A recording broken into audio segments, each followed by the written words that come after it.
बाल दोस्तों, अब हम एक प्रसंग सुनेंगे। उसके बाद आपको एक प्रश्न पूछा जाएगा। हमें ध्यान से सुनिए और दिमाग का उपयोग कीजिए। आइए दिमागी दौड़ शुरू करते हैं। दिमागी दौड़। भावेश भाई वकील हैं। वह अपनी पत्नी लीना और पुत्र व्रज के साथ सूरत में रहते हैं। छोटा परिवार सुख का आधार होता है। उनका जीवन भी खुशहाल था। एक बार दीपावली की छुट्टियों में वे तीनों अंबाजी गए। 4 दिन बाद वापस आकर देखा तो चौंक गए। उन्होंने देखा कि घर के बाहर जो बगीचा है उसके पेड़ पौधों के कई फूल पत्ते झड़ गए हैं। घर के अंदर जाकर देखा तो पूरा कमरा धूल से खराब हो गया था। दीवार पर की लीना और व्रज की तस्वीरें भी नीचे गिर गई थी और टूट गई थी। नन्हे मुन्ने बच्चों, ऐसा क्यों हुआ होगा? वे समझ नहीं पाए। आप बड़े अक्लमंद हैं, आप ही उन्हें बताइए। परेश भाई किसान है। उनकी पत्नी हीरल बहन नर्स है। एक दिन सुबह सुबह हीरल बहन ने पानी के नल के नीचे जल्दबाजी में एक मटका रखा। बाद में नल चालू किया और रसोई घर में चाय बनाने चली गई। चाय बनाने के बाद जब वापस आकर देखा तो मटका खाली था, उसमें पानी नहीं था। हीरल बहन अपने आप पर हंसने लगी।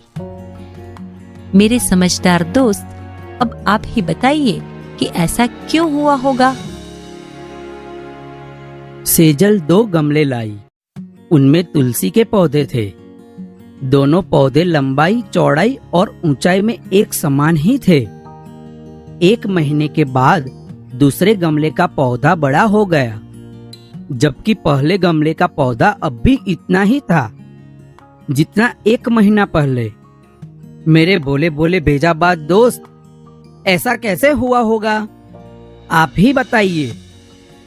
तर्क की लगाम, कल्पना के घोड़े। आप साइकिल पर स्कूल जा रहे हैं। रास्ते में देखा तो एक आदमी हाथ हिलाकर आपको रुकने का इशारा कर रहा था। आप रुके। उसने कहा कि बगल वाले गांव में मेरा जाना जरूरी है। आपने उस आदमी को साइकिल पर बिठाया और पास वाले गांव तक पहुंचाया। वहां जाकर आपको पता चला कि वहां एक जादूगर का कार्यक्रम होने वाला है और वह आदमी उसका सहायक है। उस आदमी ने आपको जादू के खेल देखने का अनुरोध किया, पर पाठशाला पहुंचने में देरी हो जाएगी, यह सोचकर आपने मना कर दिया। उस आदमी ने सारी बात जादूगर को बताई। जादूगर ने खुश होकर आपको एक करामाती चश्मे दिए और कहा कि इसे पहनने से तुम सबको देख पाओगे और कुछ भी कर पाओगे। तुम्हें कोई देख नहीं पाएगा। इसका असर 1 हफ्ते तक रहेगा। आप चश्मा लेकर वापस अपने गांव की पाठशाला में आए। वहां से घर गए। दूसरे रोज नहा धोकर आईने के सामने आपने चश्मे पहने। आईने में देखा तो सचमुच आप गायब हो चुके थे। अब आप हमें बताइए कि आप कहां-कहां जाएंगे और क्या-क्या करेंगे। पूरे दिन की पढ़ाई और खेल कूद के बाद रात को आपकी आंख लग गई। नींद में आपने एक सपना देखा। आप घूमते घूमते बहुत दूर निकल गए। आप नदी पहाड़ों के अद्भुत सौंदर्य में लीन हो गए। आपको पता भी ना चला और आप चलते चलते जंगल में पहुंच गए। यकायक आपके सामने एक शेर आ गया। शेर को देखकर आपको होश आया।